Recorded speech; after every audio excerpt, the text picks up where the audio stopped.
Thanks, Nish. Thank you, sir.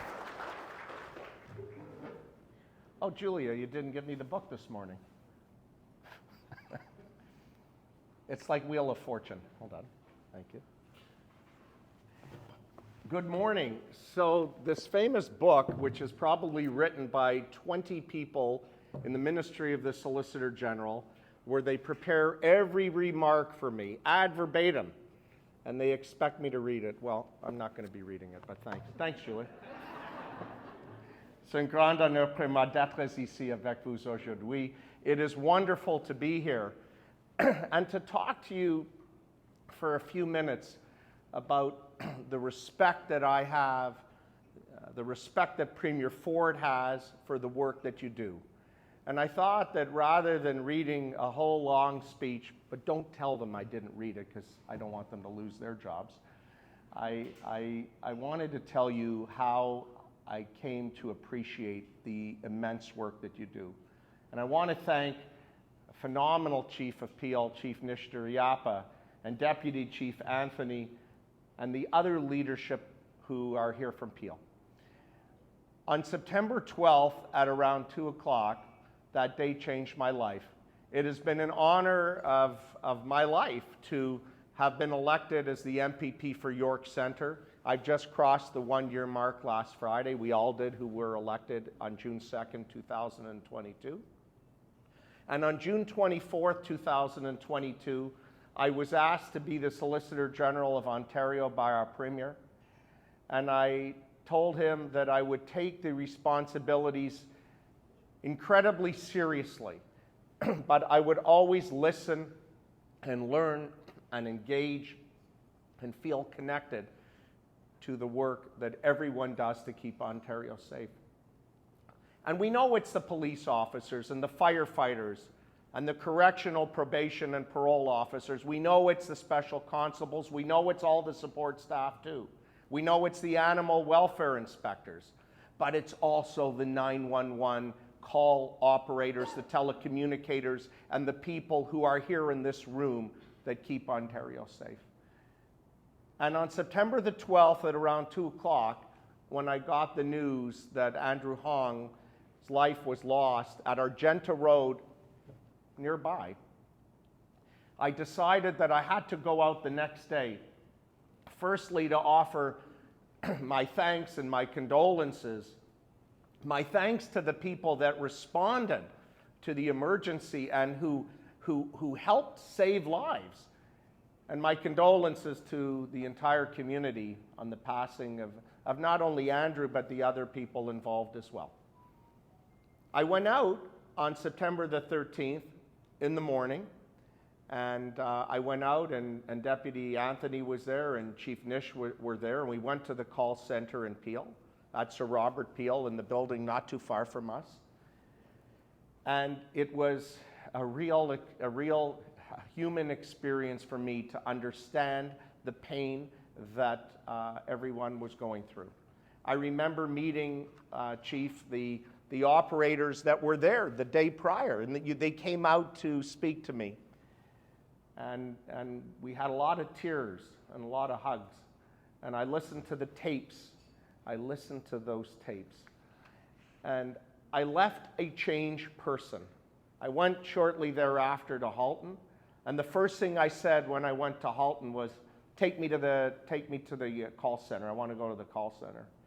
And since then, at every visit that I have made crisscrossing Ontario, I can't use the word, by the way, Chief, at breakneck speeds because it implies I'm speeding, but it is my personal interest to visit as many call operators throughout our province.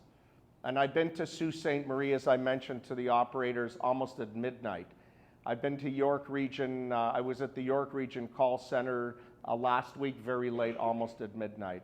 And I've crisscrossed, and some of you have seen me in Brockville, in Brantford, all over Ontario. But the overarching message that I want to give you today is that you are all unsung heroes. I've met the trainees who are sitting beside a call operator, learning to begin their career. Wow. It's something that the rest of us in our communities don't see what you do. And I'll tell you why, in my own words. Because we have this inherent belief that we have a right to feel safe in our communities, regardless of anything. That we have a right to wake up in the morning and wake our kids up and take them to school, and in the afternoon to take them to the park to play. We have a right to put on our clothes and go to work. We have a right to go shopping. We have a right to kiss our loved ones when we all come home from work and sit down for dinner. And we have a right to pray. And that inherent right is something we can't take for granted, because in the blink of an eye, there could be an emergency. And we could pick up the phone and dial 911 to get help. And you're there on the other line.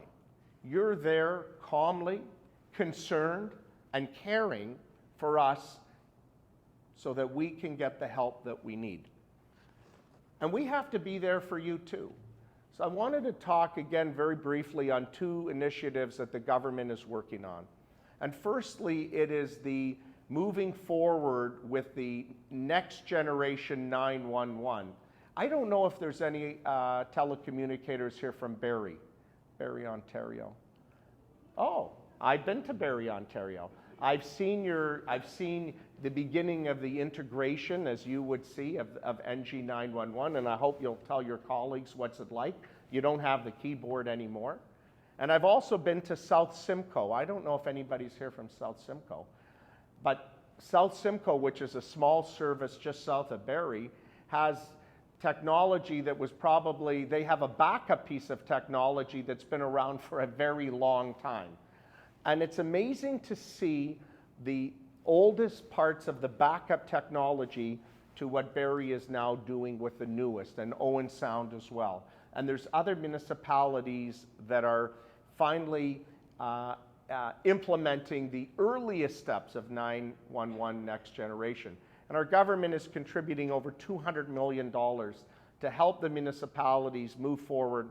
This will be a game changer, because as you sit at your computers, you'll be able to have that much more personal interaction with the circumstances that are actually taking place. And we're very excited about that. But we also know that the stressors of everyday life come with, there's a lot of issues that we suffer, especially from the pandemic, and our mental wellness is something that we cannot take for granted. And that's why our government is absolutely committed to treating everybody, all our first responders, including the 911 telecommunicators, or I call them, if the term is wrong, I apologize, the 911 operators, with the greatest of dignity and respect. A couple of weeks ago, I was with the Premier, and we talked about what can we do. Actually, it's very close. The site will be close to us here in Caledon, to build the Runnymede Health Center, a respite retreat in Caledon that will allow first responders, when they need that extra level of care, they need a place to go to, they need a place to find their own balance in life. We will be moving forward with this incredible facility that we hope we'll have up and running in the next few years. But our overarching message for you is absolutely one of support and constant. The constant is we acknowledge the work that you do each and every day. And we've never had a government in my generation that's more committed for our public safety than our current government led by Premier Ford. It's an honor to work alongside him and together with my colleagues and our great MPPs of this area, Peel, who work hard every day, acknowledging that in the eyes of our public, two things. Number one, our public safety matters, and I've already explained why. But number two, we have to say thank you. We have to say we have your backs. And this is constant and absolute. So I wish you a really amazing conference in the days ahead. Have some fun, meet your colleagues as well, but know this, no matter what, our government will always have your backs. Thank you. Merci beaucoup. Have a wonderful day.